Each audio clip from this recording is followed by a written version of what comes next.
street vendors are an essential part of the fabric of New York City. You can find anything you can think of in the streets of New York City. Hot dogs and pretzels, momos, arepas, Chinese, Thai food, biryani, Indian, the Bengali, anything in the world, you name it. There is a big story behind this delicious meal you're getting from them. 2020 was such a tough year for everyone in the world. And of course, vendors in New York City were hit the hardest. They lost 90% of their income. We have realized more than ever before that vendors live in a crisis. COVID just exacerbated the problem. How come someone is running a small business in New York City, one of the richest cities in the world, and don't have any safety net to rely on? This is the vending system that exists in New York City.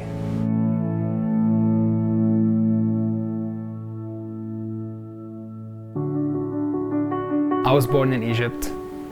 In 2008, I was able to visit and see what America is all about, why everyone is so crazy about the American dream. I met a street vendor and I learned from him that you can start your own business. And that's what really inspired me. When I was working in Times Square since 2010, I was a subject to receive a lot of fines and tickets by the NYPD. I know it sounds bad, but there was a good side for these tickets, that the judge gave me a class that I have to take just to make sure that I don't do the same mistakes over and over again. And in this class, I learned about the Street Vendor Project. So it was really inspiring to hear that there is an organization that defends street vendors' right to create a more equitable vending system in New York City that serves street vendors, and really think of them as anchors of New York City street culture. And now I'm the new managing director.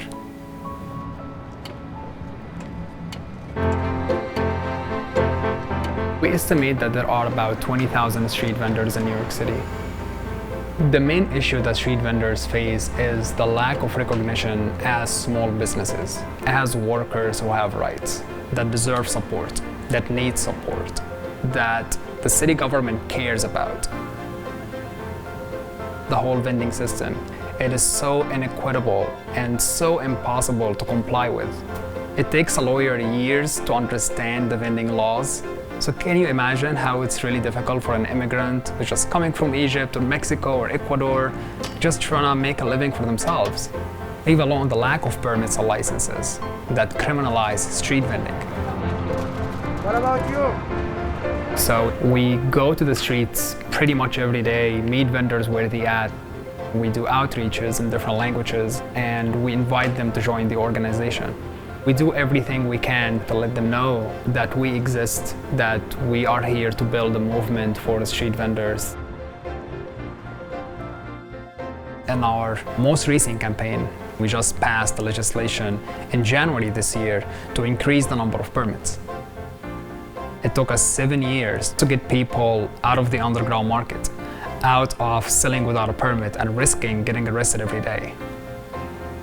It is not only a piece of paper that people will get to put on their cart and run their business. This is something that will change their whole lives, that will make them legitimate businesses, being able to save, to grow, to stop being criminalized, and to pursue their American dream. Things are really changing in the right direction.